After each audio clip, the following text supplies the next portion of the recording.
زار الرئيس المؤتمن بعض ولايات الوطن، وحين زار حينا قال لنا: هاتوا شكاواكم، هاتوا شكاواكم بصدق في العلن، ولا تخافوا أحدا، فقد مضى ذاك الزمن. فقال صاحبي حسن: يا سيدي، أين الرغيف واللبن؟ وأين تأمين السكن؟ وأين توفير المهن؟ وأين من يوفر الدواء للفقير دونما ثمن؟ يا سيدي، لم نرى من ذلك شيئا أبدا.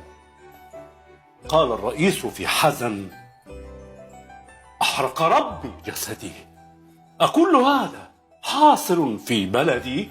شكرا على صدقك في تنبيهنا يا ولدي، سوف ترى الخير غدا.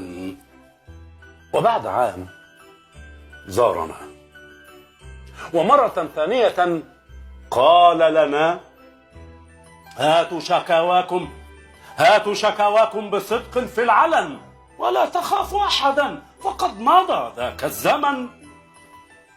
لم يشتكي الناس، فقمت معلنا: أين الرغيف واللبن؟